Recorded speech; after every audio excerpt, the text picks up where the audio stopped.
দুঃখের বিষয় আজকে গুরুদুয়ারের ভিতরে বসে আছি।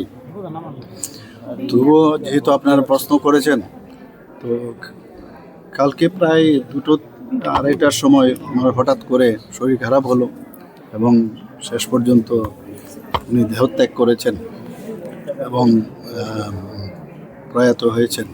তো আজকে সকালে আমি খবরটা পাই, ওনার ছেলে মাধ্যমে আমি খবরটা পেয়েছি। আমাদের তরফ থেকে আপনারা যখন উনি অসুস্থ হয়েছেন তবে থেকে আপনারা দেখেছেন আমরা কিন্তু চেষ্টা করেছি ওনাকে বাঁচানোর জন্য, এবং এখানে যা যা করানো হয়েছে ইমার্জেন্সি বেসিসে, আমরা যেটাকে বলে কার্ডিওভাস্কুলার অ্যাক্সিডেন্ট সিবিএ হয়েছিল,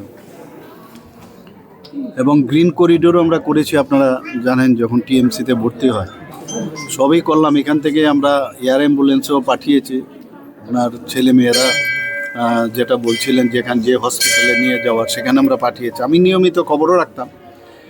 গতকালও ওনার ছেলে বললেন যে বাবা খুব ভালো আছে, আপনি একটু ডাক্তারবাবুদের সাথে একটু কথা বললে ভালো হয়, কারণ আরও যদি কিছু যেহেতু আপনারা জানেন যে অনেক কিছু প্রাইভেট হসপিটালে অনেক ধরনের বিষয় থাকে, তো যদি আপনি বলেন তাহলে আমাদের পক্ষে অনেকটা সুবিধা হয়।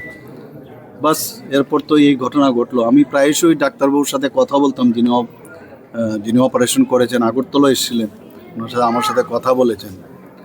অত্যন্ত দুঃখের এবং পরিতাপের বিষয় সত্যি যে আমার 1971-এ আমি যখন এমবিবি কলেজে পড়াশোনা করি, ও খুব সম্ভব আর্টস গ্রুপে সে পড়াশোনা করতো এবং হোস্টেল নাম্বার 1 সেখানে সে থাকতো।